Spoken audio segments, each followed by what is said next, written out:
Bonjour à tous. Aujourd'hui, rendez-vous sur notre branche vous emmène sur les traces d'une famille mosellane à une période méconnue de notre histoire de France, l'après-guerre de 1870. Je suis Cécile, biographe et sociologue et animatrice d'ateliers de réminiscence. Je suis Loïc, généalogiste familial professionnel et touristique, enquêteur génétique. Tous deux, avec Cécile, nous vous embarquons dans une enquête généalogique inédite.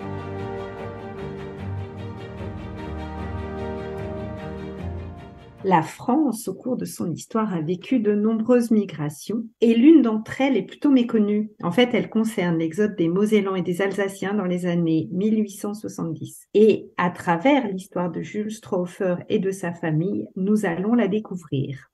Au cours d'une recherche généalogique pour l'un de mes clients, j'ai découvert quelques indices au sujet d'une famille d'émigrés français à la fin du 19e siècle.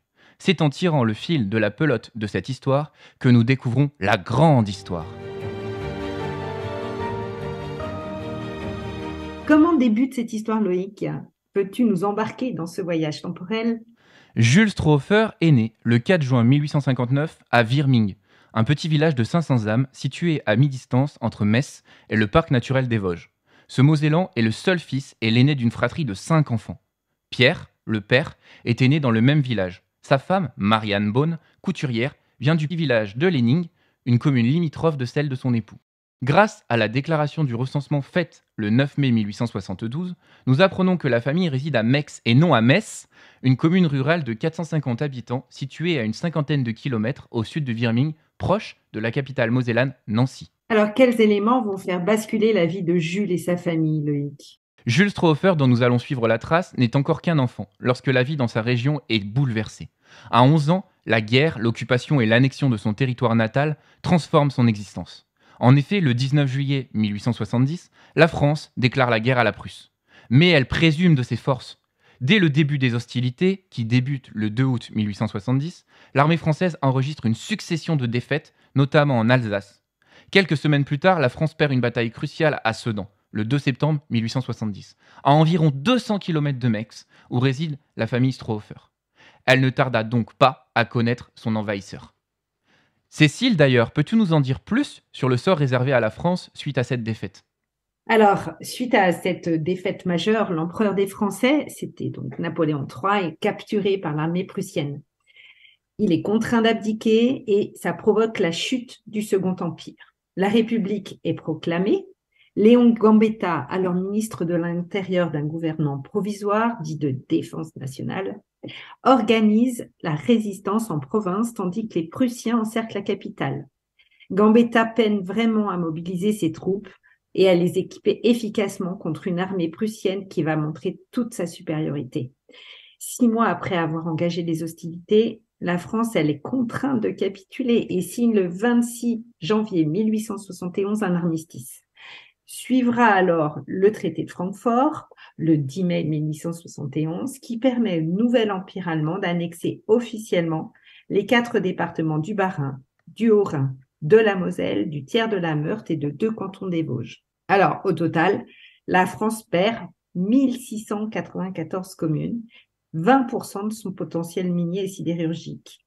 De plus, elle est tenue de verser des indemnités de guerre d'un montant de 5 milliards de francs or. Pour les Mosellans et les Alsaciens, c'est un coup de tonnerre. L'annexion est vécue comme une catastrophe qui s'ajoute aux dévastations des opérations militaires subies déjà depuis plusieurs mois. Et donc, Cécile, quelles conséquences a ce traité pour la population? Alors concrètement, le traité vient finalement officialiser une occupation de fait que subissent les habitants mosellans et alsaciens depuis plus d'un an. Le général allemand Adolph von Bonin, gouverneur général de Lorraine, dirigeait déjà ce territoire depuis la mi-août 1870. La grande différence avec ce traité de Francfort, c'est qu'il octroie à la population occupée le choix de sa nationalité, à condition d'en faire la demande express et de transporter son domicile en France. Alors, quels impacts pour Jules et sa famille, Loïc? La famille Stropher est donc confrontée à un choix cornélien. Garde-t-elle sa nationalité française avec comme conséquence de quitter sa région natale? Choisit-elle au contraire la nationalité allemande? Ou bien reste-t-elle sur place en adoptant par défaut la nationalité allemande? Ils avaient jusqu'au 1er octobre 1872 pour décider de leur vie, soit 5 mois de réflexion. Et de quel côté leur cœur va-t-il pencher? Côté allemand, côté français? La réponse, nous la retrouvons grâce au recensement de la population disponible aux archives départementales qui nous renseigne sur cette décision familiale ô combien importante pour la suite de leur existence. Pierre Strohhofer, 42 ans, et sa femme Marianne, 40 ans, se déplacent en mairie pour se déclarer français, à l'instar de 50 000 compatriotes des territoires annexés. On nomme ces Français d'un nouveau genre, les optants. En 1872, ils ne sont que 3% à faire ce choix. Selon l'historien Benoît Vaillot, ils seront au final plus nombreux à opter pour la nationalité française après 1872. Les conséquences sont radicales pour les Strohhofer. Il leur faut quitter le territoire natal. C'est d'autant plus courageux que ceux qui émigrent en masse sont plutôt des cadres, des artistes, des écrivains, des intellectuels, des personnes exerçant des professions libérales, francophones la plupart du temps. Or, le couple quarantenaire est d'origine modeste. Pierre est maçon et Marianne, sa femme, est couturière. Ils subviennent aux besoins de leurs 5 enfants qui ont entre 4 mois et 13 ans. Les risques à se déclarer français sont donc très sérieux. Comment expliquer cette décision si ce n'est par un attachement viscéral à leur patrie? Le père, Pierre, ne cherchait pas à échapper au service militaire prussien comme la plupart des jeunes de 20 ans. Alors, où ont-ils donc vécu après cette déclaration? Notre archive ne précise pas où ils prirent résidence. Ont-ils quitté immédiatement le territoire? Ont-ils attendu que les Allemands les chassent? Effectivement, certains optants avaient fait leur déclaration sans pour autant s'être déplacés. Et un historien explique que dès la date butoir du traité de Francfort, l'administration allemande vérifiait que les optants avaient bien quitté les lieux. Alors, l'adolescence de Jules se poursuit dans ce contexte où il existe un sentiment allemand qui résonne très fortement. Quitter sa région natale fut un arrachement pour tous les optants, mais dans le cas de cette famille modeste, il est fort probable que leurs conditions d'existence furent vraiment difficiles. Au moins, ils échappèrent à la dictature paragraphe, à savoir une politique de germanisation forcée. Alors Loïc, pourquoi ce sentiment anti-allemand était-il si prégnant? Au lendemain de la guerre franco-prussienne de 1870, l'empereur allemand Otto von Bismarck mène une politique de germanisation agressive dans les régions d'Alsace et de Lorraine.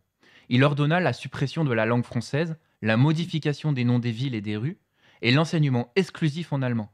Des milliers de fonctionnaires et d'enseignants français ont donc été expulsés et remplacés par des Allemands. Et les personnes soupçonnées de sympathie française ont été soumises à des interrogatoires musclés et à des enquêtes. Tout cela était justifié par la nécessité d'accélérer l'assimilation des régions à la culture et à la langue allemande pour garantir la sécurité de l'Empire allemand. Cependant, la répression de Bismarck provoqua une résistance active et passive. La langue maternelle se parlait en privé.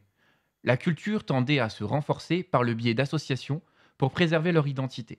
Des familles prirent des risques considérables pour envoyer leurs enfants dans des écoles clandestines françaises pour préserver la langue et la culture de leur pays d'origine.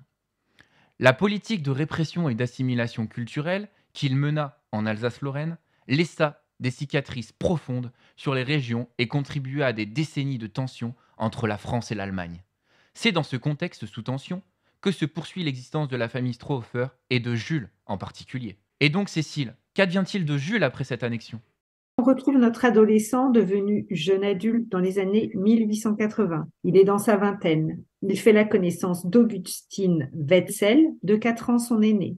Elle est ouvrière, catholique, et tous deux résident à Colmar au domicile des parents Wetzel. Nous n'avons pas d'informations en fait sur leur lieu de rencontre. Est-ce qu'ils se sont connus sur leur lieu de travail? Nous n'avons malheureusement pas réussi à déchiffrer l'écriture manuscrite en gothique de l'officier allemand qui a enregistré leur mariage. Ainsi, la profession de Jules nous est inconnue. Par contre, sur cet acte d'état civil, nous apprenons que le couple se marie à Colmar le 30 octobre 1883. Et comment se fait-il que Jules, français, fils d'optant, s'unisse avec une Alsacienne en terre annexée? Lui, dont la famille s'était rebellée contre l'envahisseur, pouvait-il si aisément faire fi de ce contexte et se marier sans amertume en terre germanique? Leur vie commune à Colmar ne se prolonge pas au-delà de 2 ans, puisque nous trouvons une nouvelle trace de leur histoire grâce à la naissance de leur premier enfant dans le bourg de Dieuze. Le jeune couple accueille une fille qu'il nomme Marie, né le 15 juin 1885. La mortalité infantile n'était évidemment pas rare à cette époque et ce nourrisson s'éteint à l'âge de 3 mois. Ils eurent néanmoins un second enfant l'année suivante et leur fils aîné Jules Auguste Stauffer naît en juillet 1886 dans le même village. Mais quelle était en fait la nationalité de ce nouveau-né puisque la Moselle était toujours sous le joug de l'Empire bismarckien? Est-ce que c'est là qu'a germé le besoin d'émigrer aux États-Unis? Parce que Jules et Augustine Stauffer ont donc émigré aux États-Unis, n'est-ce pas Loïc? Effectivement, Cécile, contre toute attente, on retrouve bien la trace de ce couple mosellan aux États-Unis. Le choix de partir se construit-il au contact de la population alsacienne, dont plusieurs de ses ressortissants se rêvaient une vie meilleure sur le continent américain? En effet, Jules et Augustine ont un second fils, George Washington Stauffer, dont la naissance est recensée le 1er novembre 1888 à Tuscaloosa, en Alabama, aux États-Unis. Nous n'avons pas de date exacte de leur immigration, mais on la situe logiquement entre la naissance de leur fils aîné en juillet 1886, comme tu viens de le dire, et celle du cadet en novembre 1888. On trouve également sur le site de MyHeritage un enregistrement de l'arrivée de Jules, le père, dans la ville de Birmingham, en Alabama en 1890. On émet l'hypothèse que cette émigration a été régularisée a posteriori, puisque la naissance de leur fils George est antérieure. Nous sommes en revanche totalement aveugles quant à leur point de chute aux États-Unis. Sont-ils passés par Ellis Island? Ont-ils trouvé une autre voie d'accès au continent nord-américain? Ceci reste un grand mystère. Tout est surprenant dans cette trajectoire familiale. En premier lieu, rares sont les Français recensés aux États-Unis en 1850. Les points d'attache d'une communauté française sont maigres, même si le nombre augmente notamment suite à l'annexion de l'Alsace-Lorraine. Cécile, peux-tu nous donner des chiffres concernant la communauté française partie aux États-Unis à cette période? En 1870, le recensement fédéral compte plus de 100 000 habitants nés en France. Ce chiffre a doublé dans la décennie qui a suivi. Ensuite, la destination de l'Alabama est plutôt insolite, car en fait, on trouve moins d'1% d'immigrés français dans cet État à cette époque. La majorité d'entre eux vont rejoindre plutôt l'État de New York, donc c'était 18% des immigrés français en 1890, la Californie, 10%, la Pennsylvanie, etc., etc. Mais donc l'Alabama, c'était vraiment une probabilité très faible de trouver des Français là-bas. C'est pourtant le lieu de destination de nos Mosellans. Avait-il un contact précis, une connaissance que les archives ne peuvent nous révéler? On peut aussi émettre une autre hypothèse, en fait. C'est que jusqu'aux années 1860, la Nouvelle-Orléans, Saint-Louis et le bassin du Mississippi étaient une destination traditionnelle pour les migrants français qui recherchaient un environnement francophone. Et quand on regarde la carte, on voit que la ville de Tuscaloosa n'est pas si loin de la frontière de l'État du Mississippi, à environ seulement 60 miles de la frontière. Autre hypothèse encore, rejoignent-ils une communauté catholique? Pour le moment, nous n'en saurons pas plus. Et il semblerait que la famille Stauffer revienne au pays natal. Est-ce bien le cas, Loïc? Effectivement, oui. Un retour dans l'Hexagone bien mystérieux. La vie se poursuit aux États-Unis jusqu'à une date qu'il nous est impossible de retrouver précisément. Par contre, c'est à travers la trajectoire de George Washington qu'on devine celle de ses parents. Deux documents essentiels vont nous renseigner, sa fiche matricule militaire et son acte de mariage. Sur le premier document, la fiche matricule, nous constatons que le nom de ses parents y figure, avec une résidence située à Saint-Ouen, en région parisienne. Le père, Jules, est annoncé comme déjà mort, sans que l'on ait d'autres renseignements. Ils vécurent donc au maximum 20 ans aux États-Unis, de 1888 à 1908. Que s'est-il donc passé? Un cas de figure possible est le suivant. Jules meurt aux États-Unis avant 1908. Devenue veuve, Augustine se sent trop isolée et décide de revenir en France avec au moins son fils Georges. Qu'est-il advenu de son fils aîné? Aucune archive disponible ne nous renseigne. Grâce à la fiche matricule de Georges, nous en apprenons plus sur le jeune homme qu'il était et sa vie de soldat. L'armée décrit le jeune soldat Stauffer étant de petite taille, mesurant 1,60 m, doté d'un visage ovale où prône un front ordinaire, sous-tendu par un menton rond, encadré par une pilosité brune. Il effectue très probablement son service militaire dans le 91e régiment d'infanterie à partir du mois d'octobre 1909. Son congé lui sera octroyé 2 ans plus tard, en septembre 1911, avec une mention de bonne conduite. Il fête alors ses 23 ans. Lorsque le moment de la revanche française contre l'Allemagne a sonné, nous sommes aux prémices de la Grande Guerre en 1914. Georges a alors 26 ans. Il est l'un des tout premiers à être appelé sous les drapeaux, le 2 août 1914. Malheureusement, Après avoir subi 4 ans de combat et que la victoire est bientôt au bout du fusil, il quitte l'armée dans un cercueil. En effet, il tombe sous les feux ennemis lors de la bataille de la Vesle, le 4 novembre 1918. Entre-temps, il épousa l'ardéchoise Marguerite Bonnet le 25 mai 1916 à Saint-Ouen, en région parisienne. Leur union fut malheureusement de courte durée. Il laisse néanmoins un descendant posthume prénommé Georges-Auguste Louis, né le 3 janvier 1919 à Annonay.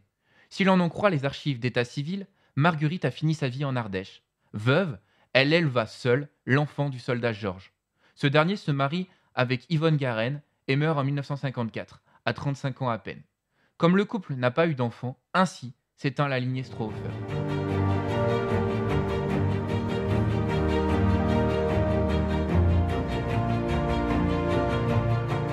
En conclusion, Cécile, que nous apprend l'histoire de la famille Strohhofer? Alors, Pierre et Marie Strohhofer, modeste famille mosellane, a fait un choix courageux et audacieux en refusant le joug allemand après l'annexion de l'Alsace-Lorraine par l'Empire germanique en 1871. Leur fils Jules, optant lui aussi, après avoir épousé une Alsacienne en terre annexée, privilégia la voie de l'immigration pour rejoindre l'Alabama, à savoir un des États où l'on rencontrait moins d'1% des immigrés français. Et finalement, pour des raisons inconnues, nous comprenons qu'au moins Marguerite et son fils Georges sont revenus en France après maximum 20 ans sur le sol américain. Nous restons aveugles quant à la date et le lieu de la mort de Jules. Nous supposons que sa mort, en fait, a déclenché le départ de sa veuve. Cette dernière assiste seule au mariage de son fils Georges, qui meurt au combat 2 ans plus tard. L'enquête que Loïc et moi avons menée nous a donc montré que la lignée Strohhofer aussi s'éteint en 1954. Alors, comme vous pouvez le constater, grâce à un croisement de données entre livres, articles, archives d'état civil et autres, nous avons réussi à remonter le temps. Alors, bien sûr, il reste des zones d'ombre dans le vécu de cette famille, mais dès lors que ces informations se cumulent avec des récits de famille, l'histoire, elle prend de l'épaisseur. Et vous, est-ce que vous aimeriez partir sur les traces de vos ancêtres et écrire la trajectoire biographique de votre lignée? Mais au fait, dis-nous Loïc, comment as-tu découvert cette histoire? Très bonne question, Cécile. J'ai retrouvé la trace de ce couple grâce au matricule militaire du soldat George Washington Strohhofer sur le site de Mémoire des Hommes ainsi que sur le site de MyHéritage. Pour cette enquête, les sources à disposition étaient celles des archives départementales où se trouvent les registres d'état civil et du recensement. Certains sites comme Philae, MyHéritage et d'autres ont répertorié un certain nombre d'entre elles, ce qui facilite grandement la recherche lorsque l'on est abonné. Enfin, le matricule militaire de George Washington Strohhofer a été découvert sur le site Le Grand Mémorial et sa fiche militaire mortuaire sur le site Mémoire des Hommes, site du ministère des Armées pour tous les soldats décédés lors de la Première et de la Seconde Guerre mondiale.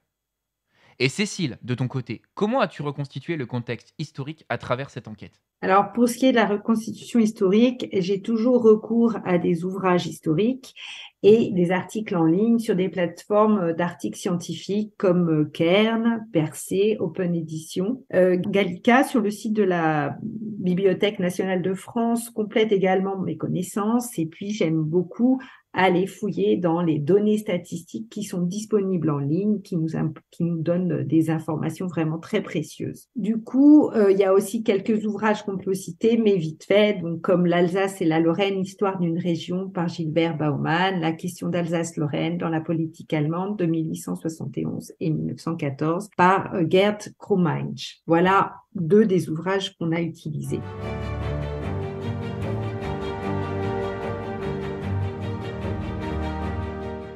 Nous vous remercions, Cécile et moi, d'avoir suivi avec attention cette enquête outre-Atlantique qui nous a révélé le destin hors du commun d'une famille modeste mosellane.